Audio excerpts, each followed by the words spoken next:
I'm Peter Block here at EPICSEC 2019, the Emory Interventional course. And with me is a member of the dark side, Martin Thomas, who's from Edwards Life Sciences. I am not used to interviewing people from industry, but Martin was an interventional cardiologist, so it's sort of etsy-ketsy on this one. Martin, you work for Edwards now, and let's first put the whole business of the not asymptomatic, but the low-risk patients aside. We now know from the last year that in fact TAVR is at least the equal, if not a little bit better, than cardiac surgery for aortic stenosis in even low-risk patients. Let's move on from that. Okay. So I'm going to ask you, what is Edwards doing? What are the three things that I see anyway that are now going to be important going forward? The bicuspid patient, the high gradient patient, and we don't know what to do with them, and then the patient who's asymptomatic. Do you have trials in these fields, first off? We certainly do.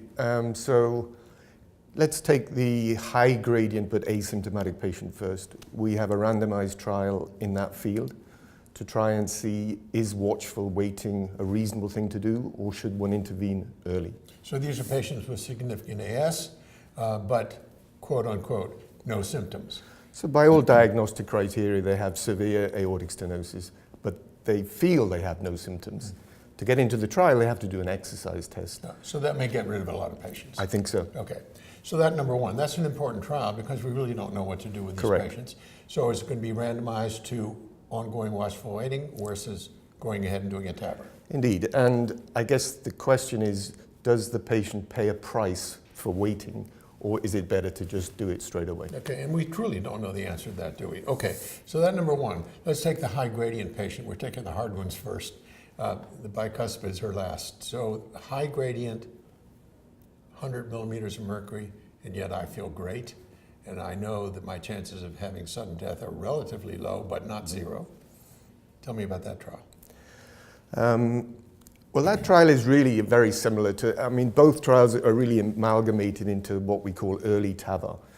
There is some evidence, I think, that once you cross a certain threshold, that actually the event rate goes up. What's that threshold, Martin? Some people talk about if it's above 5 meters per second, then actually events start to happen. But you're quite right, we really don't know. It's a peculiar situation where we have to wait for the patient to be falling off the cliff before we're allowed to treat them. And has fallen off the cliff. Yes, indeed. And I personally would hope that we'll end up with a situation where we treat the disease itself. Even before it becomes quote unquote symptomatic, where somebody falls off the cliff. Indeed. If you found a renal tumor, you wouldn't ask the patient, do you have any pain in your belly? Yeah. You would treat the renal tumor. Okay. Let's go to bicuspid valves because that's sort of the biggest population out there, and perhaps for a number of reasons the most difficult. So that trial I know is ongoing. It's no big deal. Bicuspid valve, yes or no, as to whether you have a TAVR or surgical valve replacement.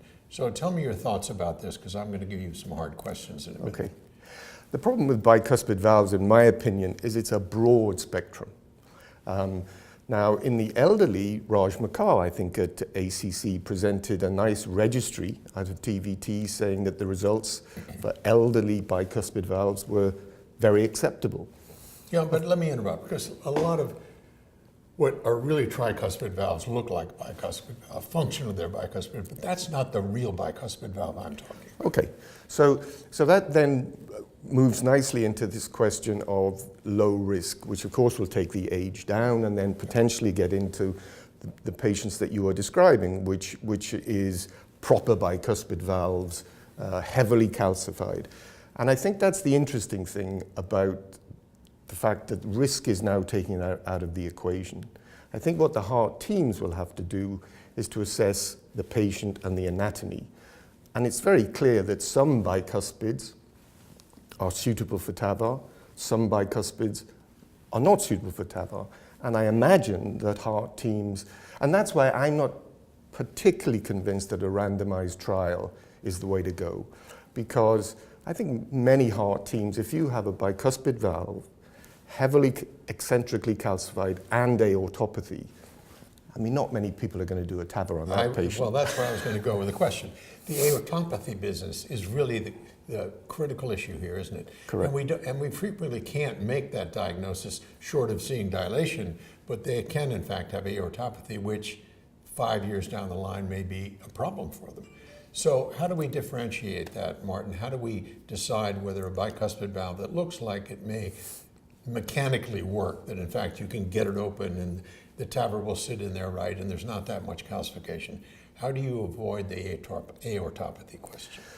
Well, you know, that's interesting, because the aortopathy, I believe, is a combination of two factors. One, a direct abnormality of the aortic wall, but I think we don't know how much is due to the aortic stenosis. Yeah, we used to always think it was due to the jet, didn't we? Yeah. And that, of course, now that we have gene therapies and so forth, and understanding the genetics of all this, we recognize, well, maybe, but not always, right?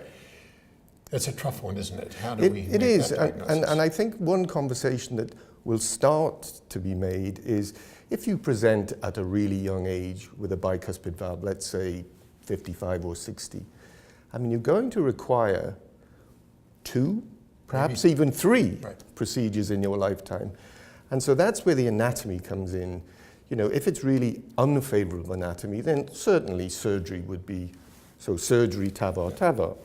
I guess if the anatomy is more favorable, then shared decision-making comes into the equation. Yep. I personally would want my quality of life early, so I would consider, if my anatomy was favorable, going TAVR surgery. So, and of course, if you go TAVR, then we get into the patient prosthesis Yeah. mismatch issue, which down the line is going to be something that we all were going to face with these early TAVRs. And I don't think we should be naive and say we can just keep putting like a Chinese doll. So I think one has to think, if you present at that age, when should surgery take place? Because it will take place. There you go. Martin, thank you very much.